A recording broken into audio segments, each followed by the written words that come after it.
Muy buenos días, hermanos, amigos que nos visitan, buenos días, bienvenidos también cada uno de ustedes.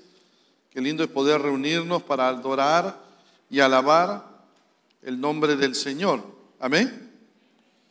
Es reunirnos para exaltar el nombre maravilloso de nuestro Dios, poder escuchar el mensaje de su palabra, dispuestos a obedecer, agradecer a ese Dios maravilloso por su obra preciosa. Feliz Navidad a todos ustedes. Amén. Feliz Navidad. Muy bien. Por si acaso he traído una canasta gigante para que a la salida usted pueda dejar su regalo.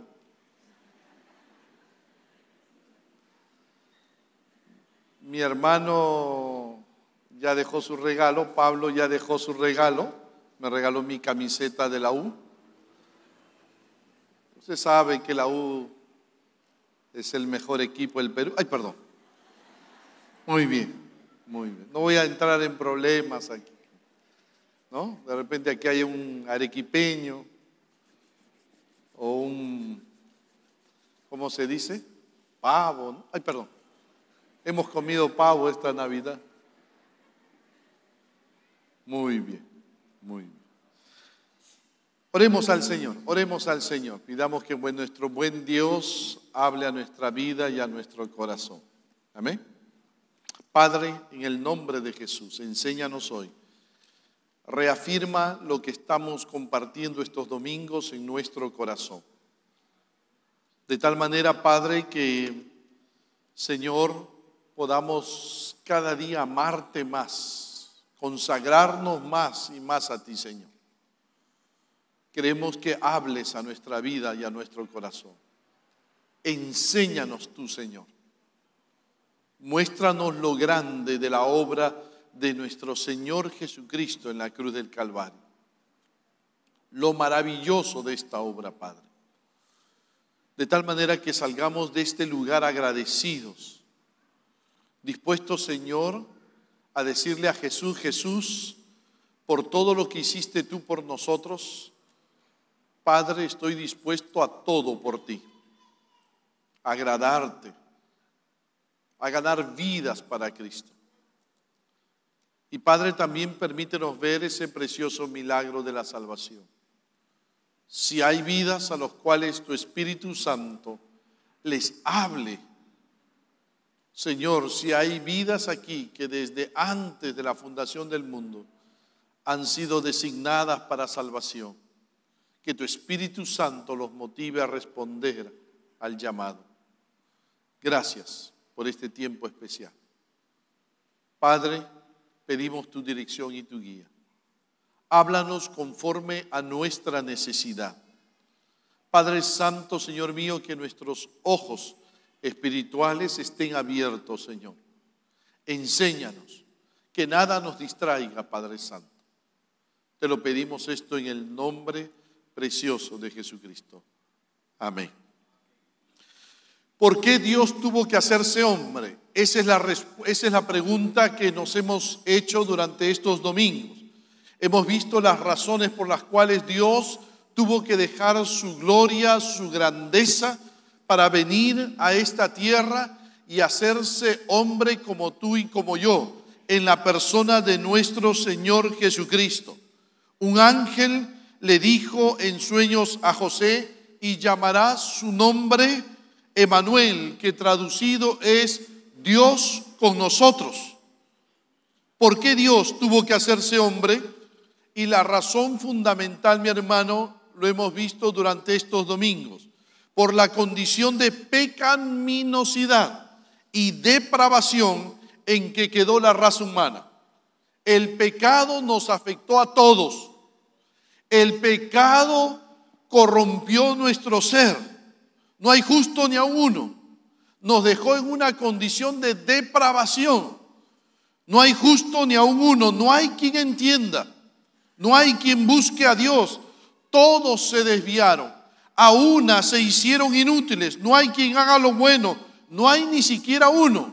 Ni el pequeño, ni el niño pequeño, ni el bebé pequeño deja de estar afectado por el pecado. El pecado nos lleva a actuar como actuamos.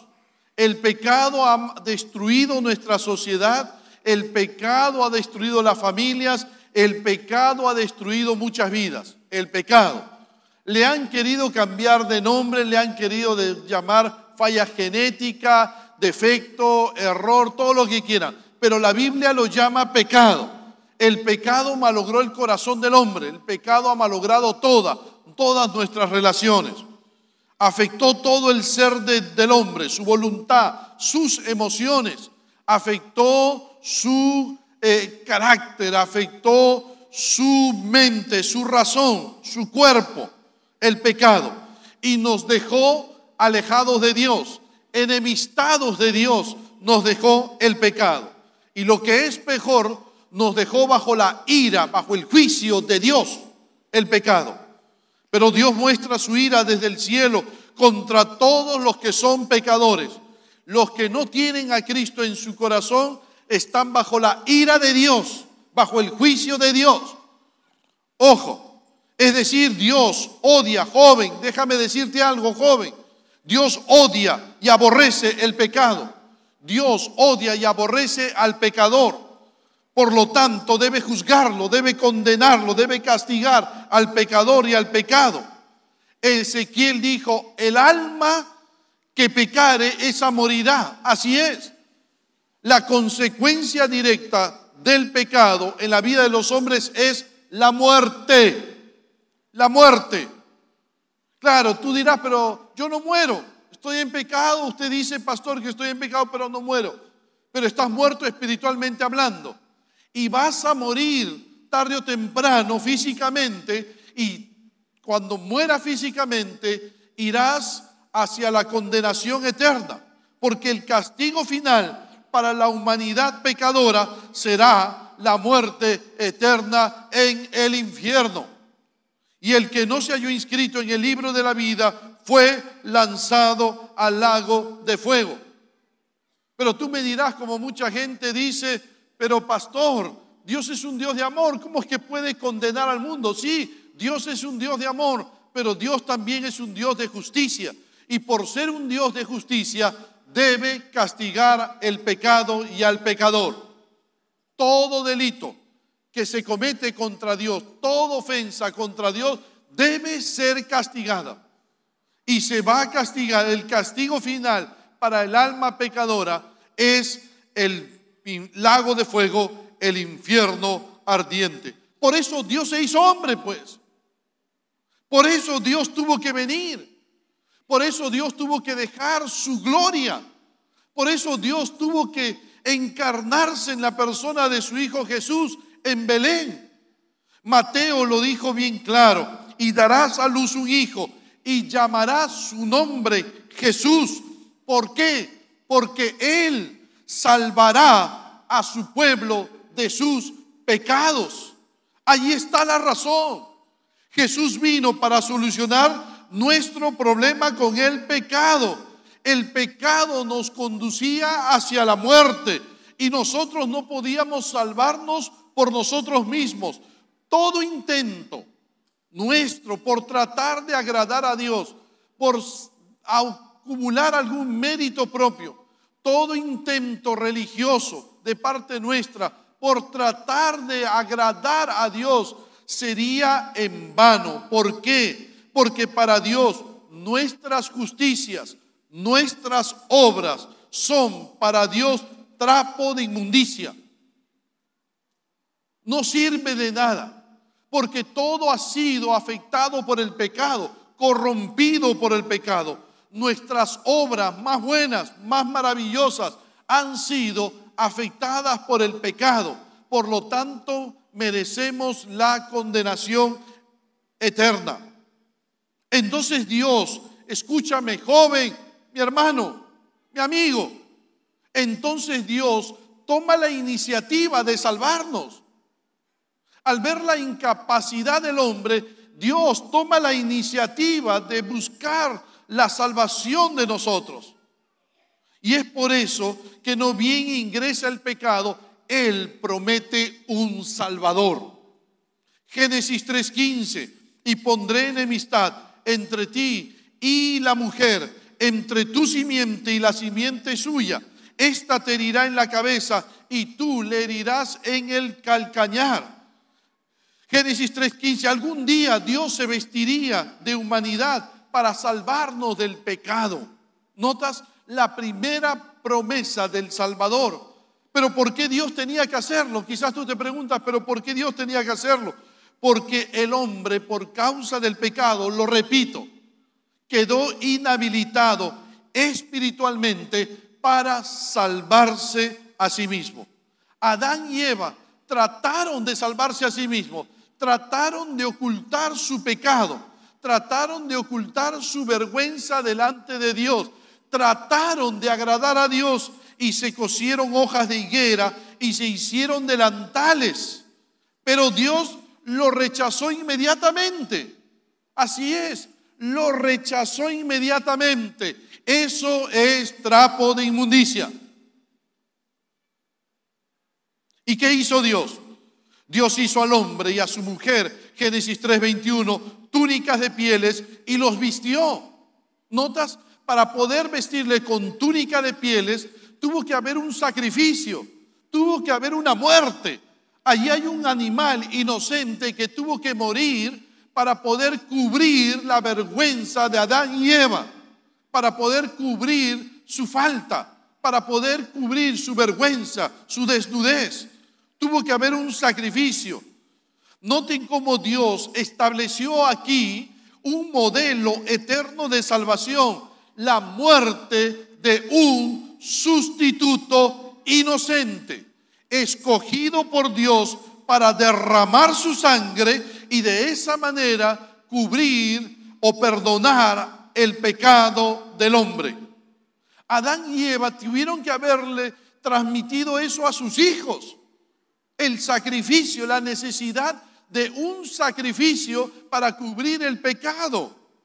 A Abel, a Noé, a Abraham, a Isaac, a Job, Jacob, todos ellos hicieron sacrificios.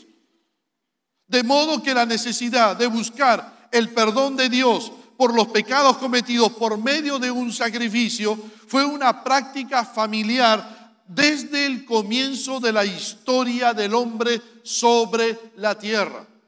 Por eso es que hay pueblos, por eso es que la gran parte de pueblos y culturas en la historia antigua practicaron y aún siguen practicando sacrificios para aplacar la ira de Dios. Siguen practicando. El problema radica es que por el causa del pecado se fue distorsionando el sacrificio en otros pueblos. Pero Dios lo había establecido de esa forma, para el perdón de nuestros pecados. Dios lo explicó luego, lo dejó escrito, grabado en la ley escrita de Moisés. Moisés escribió la razón por la cual Dios escogió la sangre como elemento para el perdón. Levítico 17:11, porque la vida de la carne en la sangre está, y yo las he dado para hacer expiación sobre el altar por vuestras almas. La vida está en la sangre. Si nosotros tenemos vida es porque tenemos sangre que corre por todo nuestro cuerpo. La vida está en la sangre. Y una vida tenía que derramar su sangre justamente para dar vida. Ojo, un sacrificio, una vida es derramada, entregada para perdón de pecados.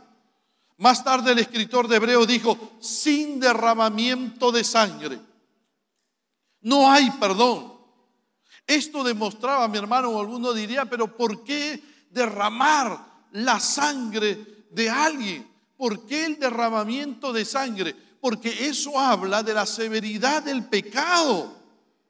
Eso habla del costo que se tenía que pagar por habernos revelado de Dios, por habernos rebelado contra Dios.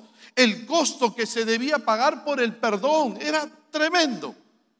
Era la sangre. Y lo explicamos la semana pasada. El sacrificio de un animal y el derramamiento de su sangre fue la base de todo el sistema judío de sacrificios en el Antiguo Testamento. Así es, cada año el sumo sacerdote cogía un cordero sin defecto, sin mancha, un sustituto inocente, al cual le traspasaba simbólicamente los pecados de los hombres por medio de la imposición de manos, para luego, ojo, luego el animal reciba la sentencia de muerte que merecían los hombres por haber pecado. La sangre era llevada por el sumo sacerdote, solo por el sumo sacerdote, al lugar santísimo, en el tabernáculo. En el lugar santísimo estaba el arca del pacto, que era la parte de abajo, era de madera cubierta con oro, y sobre ella estaba la tapa del propiciatorio, donde estaban los querubines. Esta tapa del propiciatorio representaba el trono de Dios. Solo en el lugar santísimo estaba la gloria de Dios. Nadie podía entrar al lugar santísimo. Solo el sumo sacerdote, una vez al año, habiéndose purificado y llevando la sangre del cordero, y entraba al lugar donde estaba la gloria de Dios. La sangre era rociada en el propiciatorio, sobre el propiciatorio. Note, al hacer esto, la sangre cubría los pecados del pueblo, simbolizados por el maná. Dentro del arca del pacto, lo vimos la semana pasada, no lo voy a sacar nuevamente. Dentro del arca del pacto estaba el maná, que representaba la rebelión del hombre contra la provisión de Dios. Estaban también las tablas de la ley, que representaba la rebelión del hombre contra la santidad de Dios. Estaba la vara de Aarón, que representaba la rebelión del hombre contra la dirección de Dios. Eso representaba el pecado del hombre allí adentro. Y sobre ese pecado se derramaba el juicio de Dios, la ira de Dios. ¿Qué hacía el sumo sacerdote? Derramaba la sangre, y la sangre cubría el pecado de los hombres. La sangre apaciguaba la ira de Dios contra la nación solo por un año. Solo por un año. Pues satisfacía la justicia de Dios por los pecados del pueblo. Es decir, la justicia de Dios demandaba que hubiera una muerte, que alguien muriera por los pecados. Quien había muerto en ese momento por los pecados de los hombres había sido el cordero, ese cordero. Y la sangre que se cubría el propiciatorio demostraba de que alguien había pagado por el pecado. Se había pagado la pena por haber desobedecido o violado la ley de Dios. Este lugar, que era un lugar de ira, de juicio, después que se derramaba la sangre, se convertía en un lugar de misericordia. Y por un año la nación tenía perdón de pecados. Pero el sistema de sacrificios de animales no podía continuar. No, para siempre. ¿Por qué? Porque solo cubría temporalmente el pecado ante los ojos de Dios. Hebreos dice, porque la sangre de los toros y de los machos cabríos no puede quitar los pecados. No puede. No puede. Ciertamente todo sacerdote está día tras día ministrando y ofreciendo muchas veces los mismos sacrificios que nunca pueden quitar los pecados. Solo los cubría temporalmente, pero no había un perdón total. No había perdón total. El sacrificio de animales nunca quitó los pecados de los hombres, solo los cubría temporalmente para evitar el juicio de Dios sobre los hombres. Se requería de un perdón permanente, total, para siempre. Y para ello se demandaba un sustituto, escogido por Dios, calificado por Dios. Tenía que tener estos requisitos. ¿Recuerdas? Uno. Tenía que ser verdadero ser humano. ¿Por qué? ¿Por qué? Porque fue un ser humano quien contrajo la deuda de pecado. Fue un ser humano quien introdujo el pecado. Así que tiene que ser un ser humano que introdujese la salvación. 2, tenía que estar libre de pecado, sin pecado, sin naturaleza pecaminosa. Pero tendría que estar sometido a tentaciones reales. Solo Jesús nació sin naturaleza pecaminosa. ¿Por qué? Porque fue concebido por el Espíritu Santo. Y por lo tanto no nació con naturaleza de pecado, pero sí fue sometido a toda tentación humana. El Señor Jesús experimentó las tentaciones que tú has experimentado. Por eso es que Él se ha identificado contigo y conmigo. Conoce de tus necesidades, conoce lo que estás pasando, porque Él fue tentado en todo, como tú y como yo. En tercer lugar, pero sin pecado. 3, tenía que vivir bajo la ley y obedecer toda la ley de Dios, absolutamente toda. Toda. ¿Por qué? Porque la ley, la desobediencia a la ley introdujo el pecado. La transgresión a la ley introdujo el pecado en la humanidad. Por eso el sustituto, el elegido por Dios, tenía que obedecer toda la ley, vivir bajo la ley. 4, tenía que estar dispuesto a recibir sobre sí toda la culpa de la humanidad por el pecado. Tenía que estar dispuesto a ser juzgado, a ser condenado. Ojo, a muerte por esa culpa en lugar de la humanidad y a favor de ella. Y 5, tenía que ser verdadero Dios. ¿Por qué? Porque la salvación es de Jehová y Dios no comparte ese título con nadie, absolutamente con nadie. No podía ser un ángel, no podía ser otro hombre como nosotros, no, tenía que ser Dios, Dios, Dios. Además, solo Dios podía resistir su misma ira, su mismo juicio, solo Dios, solo Dios. Además, solo Dios tiene valor infinito. Solo Dios tiene un valor supremo.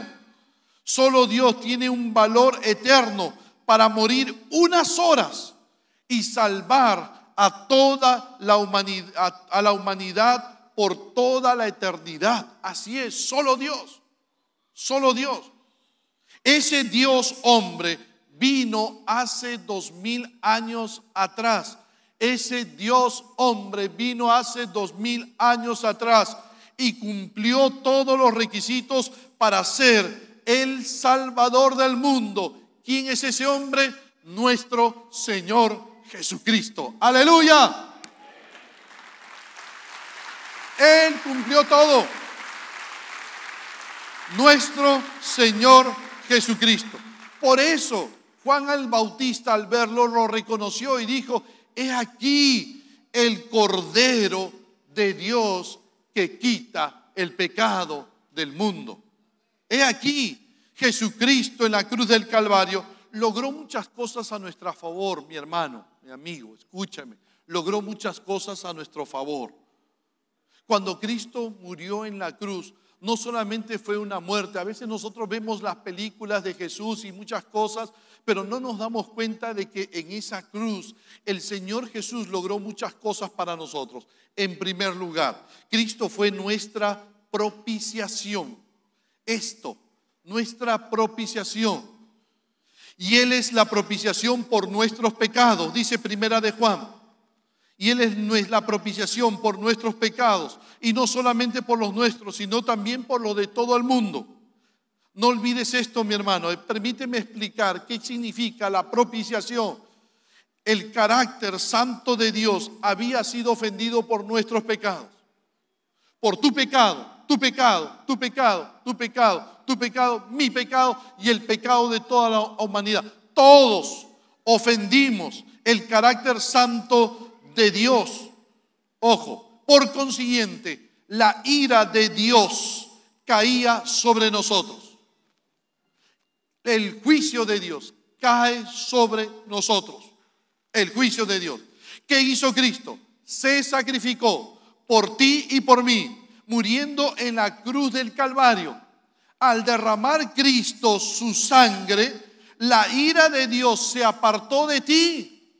Se apartó de ti. Se apartó de ti. Se apartó de ti. Se apartó de mí. Se apartó de la humanidad.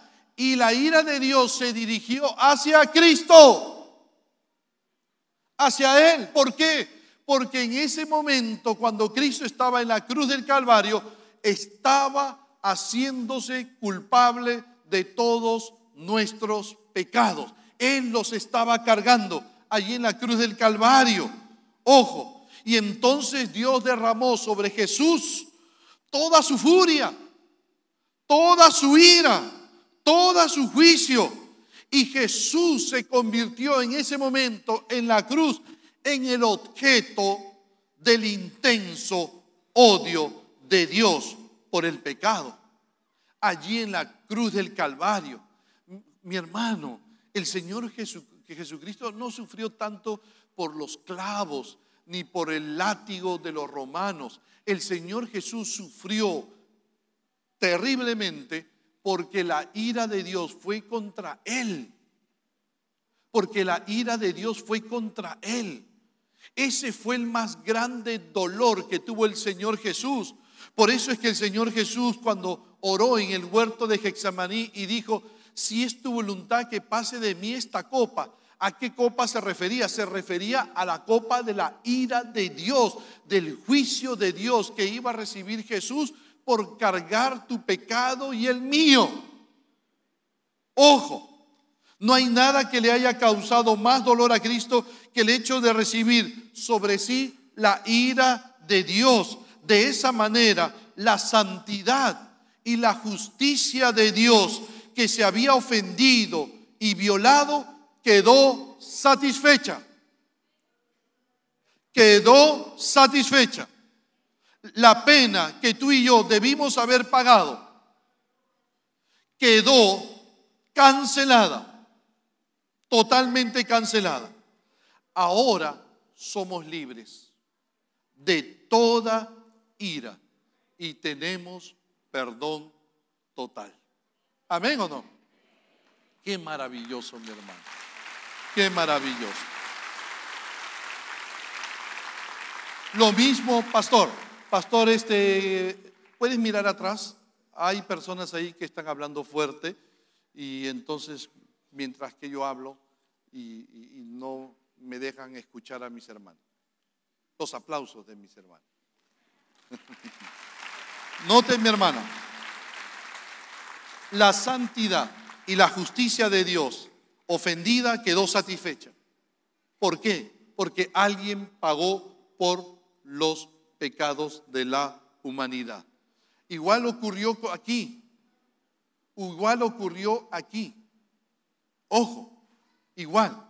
Esto que pasó aquí, que pasaba aquí, fue lo que pasó allí en la cruz del Calvario. Nota, mi hermano, la ira se convirtió luego en misericordia.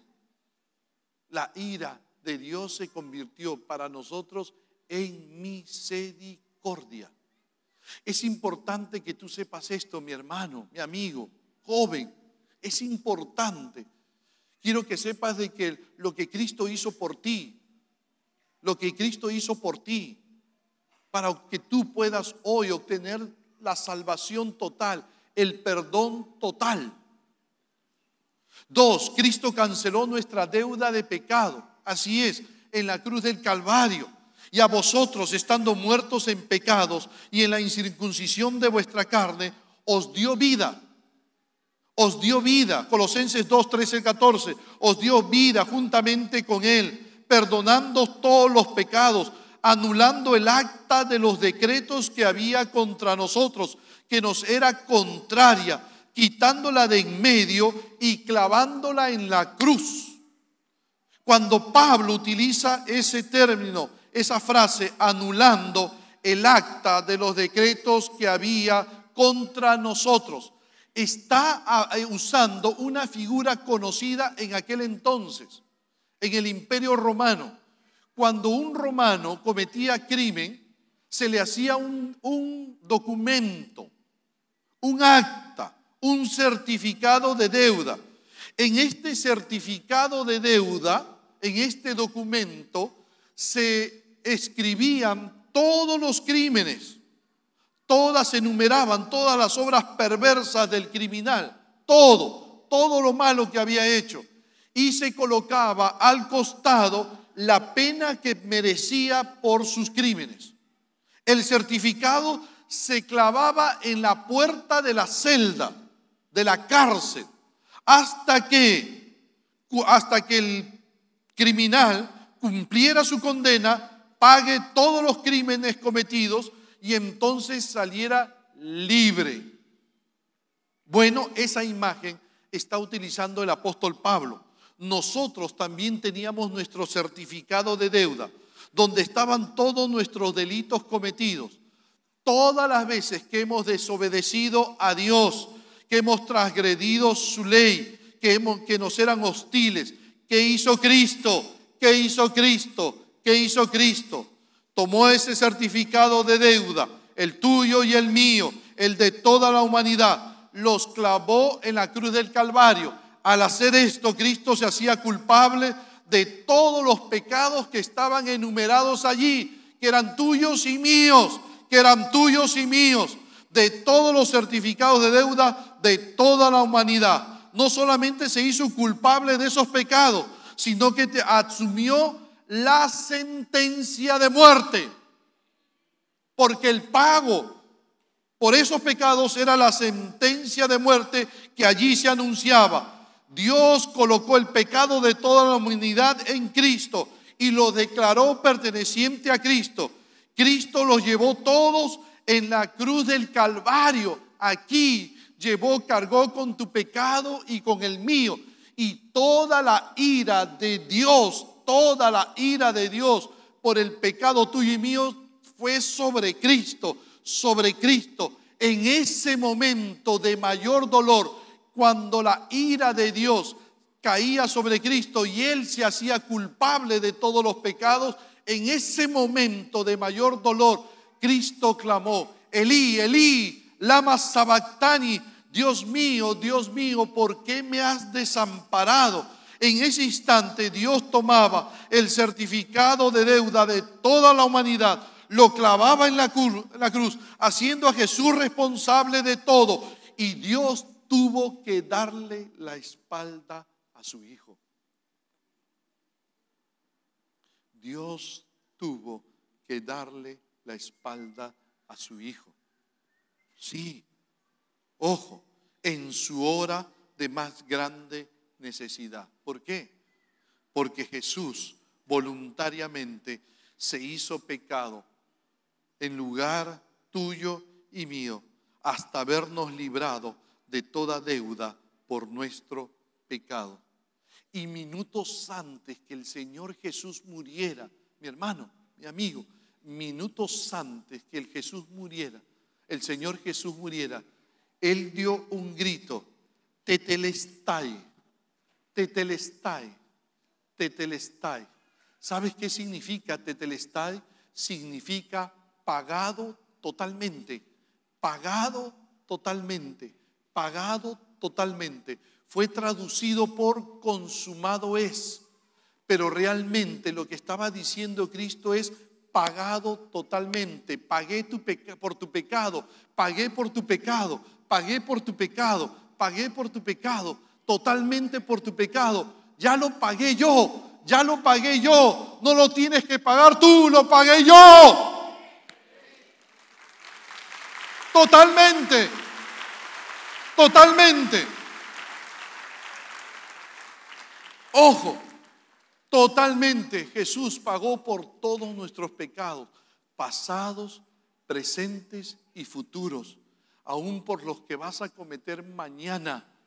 Jesús murió por todos nuestros pecados. Aleluya, qué hermoso, qué maravilloso. Tres, Cristo nos libró de la esclavitud de Satanás. Así es. El Señor Jesús le dijo a los judíos: no podéis escuchar mi palabra. ¿Por qué? Porque ustedes son de vuestro padre el diablo. Juan 8. El padre de ustedes es el diablo. El hombre, mientras no tenga a Cristo en su corazón, su padre es el diablo. Así es. Hay solo dos paternidades en este mundo: o eres del diablo o eres de Dios, punto. Tú decides. El mundo entero está bajo el maligno, dijo el apóstol Juan, 1 Juan 5:19. ¿Qué hizo Dios por medio de Cristo? Nos ha librado de la potestad de las tinieblas y trasladado al reino de su amado Hijo, en quien tenemos redención, por su sangre, por su sangre, por su sangre, por su sangre. La palabra redención, hermano, es una palabra tremenda. Es una palabra que significa ser libre del mercado de esclavos por el pago que se hace. Está tomando la imagen del tiempo del Imperio Romano. ¿Recuerdas a los esclavos cómo los vendían en un mercado? Los hombres estaban allí parados y los vendían como si fueran animales. Y venía una persona y los compraba. Bueno, así estábamos tú y yo cuando no teníamos a Cristo en el corazón. Estábamos en el mercado de esclavos de Satanás. Satanás nos tenía esclavizados. Podía hacer contigo lo que quería y tú lo obedecías y hacías las cosas que solo el diablo manda hacer. Y entonces estábamos esclavizados a Satanás. ¿Qué hizo Cristo? ¿Qué hizo Cristo? ¿Qué hizo Cristo? ¿Qué hizo Cristo? Nos compró en el mercado de esclavos. A ti y a mí nos compró para ser libres y para ser de Él. Pero el pago que tuvo que hacer Cristo fue su sangre, fue su sangre, fue su sangre, fue su sangre, fue su sangre, fue su sangre, fue su sangre. Si hay algo por lo cual vales tú, mi hermano, mi hermana, tú vales la sangre preciosa de Jesucristo. ¿Amén o no? Vales la sangre de Cristo. No vales por ti, ojo, no vales por ti. Tú y yo no valemos nada. El valor que nosotros tenemos es gracias a Jesucristo y a su sangre preciosa. Por eso valemos, por la sangre de otro. Nuestro valor no está en nosotros, nuestro valor está en Jesús, que nos compró con su sangre.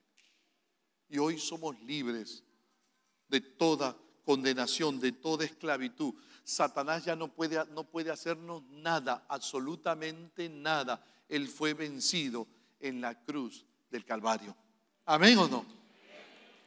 Cristo, 4, Cristo nos reconcilió con Dios. Así es. Esto es algo también maravilloso que hizo Cristo en la cruz del Calvario. Nos reconcilió con Dios, nos amistó con Dios. 2 Corintios 5, 18, 19. Y todo esto proviene de Dios, quien nos reconcilió consigo mismo por Cristo. Dios estaba en Cristo reconciliando consigo al mundo, no tomándoles en cuenta a los hombres sus pecados. Así es. En la cruz del Calvario, Dios ya no nos tomó en cuenta nuestros pecados y nos reconcilió para consigo. Por causa del pecado nosotros nos habíamos enemistado con Dios. El hombre se volvió enemigo de Dios. Porque si siendo enemigo, dice Pablo en Romanos 5:10, fuimos reconciliados con Dios, éramos enemigos antes que tú y yo pudiéramos conocer a Dios. Éramos enemigos de Dios.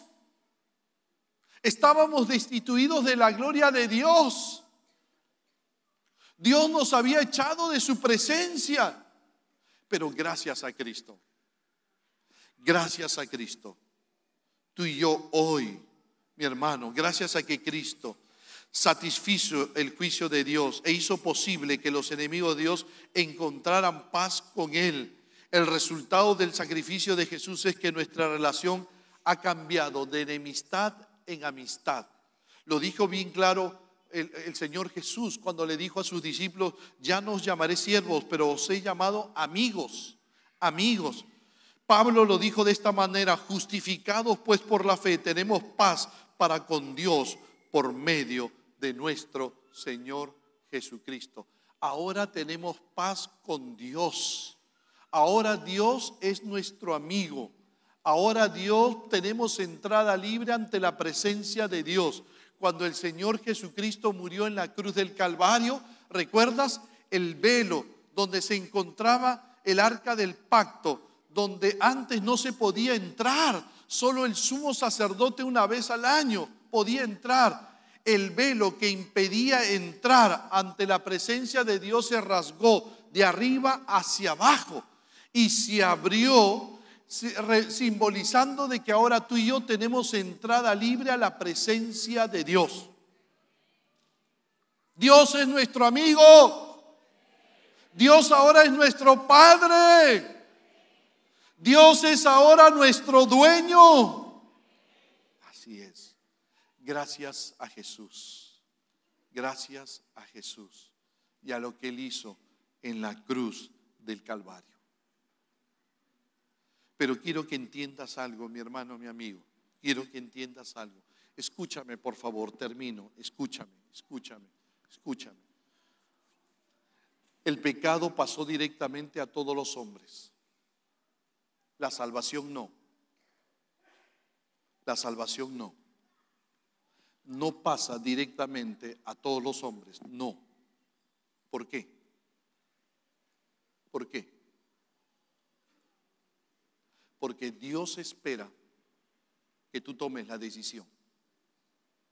Porque Dios espera que tú tomes la decisión.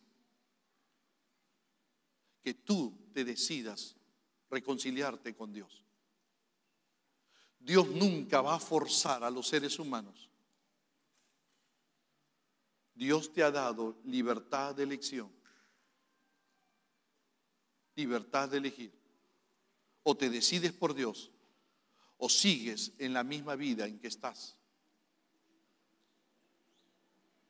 Yo me decidí por Cristo cuando tenía 14 años, ¿sabes? Joven, yo me decidí por Cristo a los 14 años y valió la pena. Yo le dije a Cristo: Cristo, perdóname todos mis pecados. Quiero creer en ti, Jesús. Voy a confiar en ti, Jesús. Me comprometo contigo, Jesús. Y desde el momento que yo me entregué a Cristo, Cristo no se ha apartado de mí. Cristo siguió siendo mi dueño, mi Padre, mi Señor. Y valió la pena. Valió la pena. Me apropié de la salvación de Dios. Mi amigo que nos visitas, la única manera de que tú puedas hacer tuya la salvación que Jesús logró en la cruz del Calvario es que tú te decidas por Jesús. Pedro dijo: arrepentíos y convertíos para que sean borrados vuestros pecados. Tus pecados van a ser borrados en el momento que tú te decidas por Jesucristo. En el momento que tú te arrepientas de tus pecados. En el momento que le digas: Dios, perdóname. Perdóname. Y en el momento que tú decidas volverte a Dios, reconciliarte con Dios. Te animo, mi amigo, te ruego,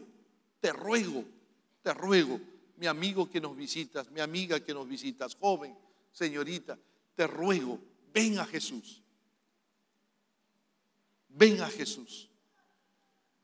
¿Sabes por qué? Te ruego, porque lo que menos quiero es que tu destino sea el infierno. No quiero eso para tu vida. Yo quiero que tu destino sea con Dios. Sea con Dios. Sea con Dios. Yo quiero que tú puedas tener el perdón de Dios en tu vida. ¿Amén o no? Así que, mi amigo, te ruego, hoy decídete por Cristo. Y tú, mi hermano que estás en Cristo, si todo lo que ha hecho Cristo por ti, ¿cuánto más nosotros debemos comprometernos con Cristo? ¿Cuánto más debemos servirle a Cristo? ¿Cuánto más debemos comprometernos con su santidad?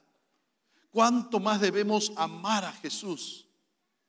¿Cuánto más por todo lo que Cristo ha hecho en tu vida a favor tuyo? ¿Cuánto más debemos amar a Dios, agradecidos por lo que Cristo hizo por nosotros? Te animo, mi hermano, comprométete más con Cristo. El precio de tu salvación fue grande. El precio de tu compromiso con Cristo también debe ser grande. Amén. Mi hermano, ¿te animas? Cerremos nuestros ojos. Cerremos nuestros ojos. Cerremos nuestros ojos.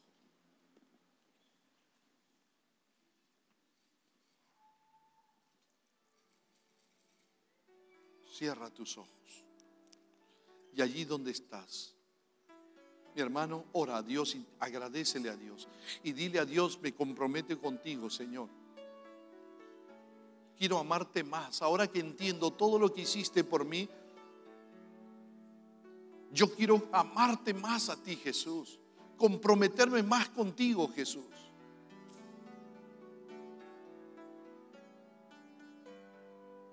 Tu sangre preciosa fue derramada por mí. Mi amigo que nos visita, señorita, joven, entrégale tu vida a Jesús. Comienza una nueva vida con Cristo. Solo tienes que arrepentirte de tus pecados, reconocer tu necesidad de Dios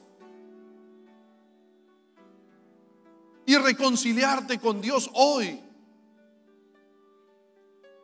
Solo tienes que creer en Jesús, recibirle en tu corazón. Si hoy hay personas dispuestas a aceptar el perdón de Dios en sus vidas por primera vez, dispuestas a reconciliarse con Dios por primera vez, dispuestas a recibirle en el corazón, si el Espíritu Santo ha hablado a tu vida, por favor, allí donde estás, ponte de pie. Si hay alguien que hoy se reconcilia con Dios, póngase de pie, no tenga temor. Queremos orar por usted. Dios te bendiga. ¿Hay alguien más? Cierra tus ojos, permanezca en pie. ¿Hay alguien más? Ponte de pie. Ponte de pie. Gloria a Dios, gloria a Dios. ¿Hay alguien más? Gloria a Dios, gloria a Dios. ¿Hay alguien más? Ponte de pie. ¿Hay alguien más que hoy se reconcilia con Dios? Ponte de pie. No tengas temor, no tengas temor. Queremos orar por ti. ¿Hay alguien más? Ponte de pie. Si alguien más hoy se decide por Cristo, gloria a Dios, gloria a Dios, gloria a Dios. Si hay alguien más que hoy se decide por Cristo, ponte de pie, gloria a Dios. Si hay alguien más que hoy gloria a Dios, allá la joven. Si hay alguien más que hoy reconoce su necesidad de Dios y hoy quiere entregarle su vida a Jesucristo, ponte de pie. Permítanos orar por ti. ¿Hay alguien más? Ponte de pie. Gloria a Dios. ¿Hay alguien más? Hoy decídete por Cristo. ¿Hay alguien más que hoy se decide por Cristo? Póngase de pie. ¿Alguien más? Yo quiero pedir, todos los que están puestos de pie, vengan por favor aquí a la plataforma. Vengan, salgan de su sitio, bajen. Venga, señorita, venga, baje. Ayúdenme ahí, pastores. Pastor Víctor Hugo, ayúdenme ahí. Venga, por favor, venga, venga. Venga, por favor, venga, joven, venga. Venga, señorita, venga. Gloria a Dios, aquí, venga, venga aquí adelante. Vamos a orar. uno al costado del otro. Gloria a Dios. Venga, venga, venga por favor. Ustedes que se han decidido por Cristo hoy, venga, uno al costado del otro, venga. Gloria a Dios, gloria a Dios. Qué lindo.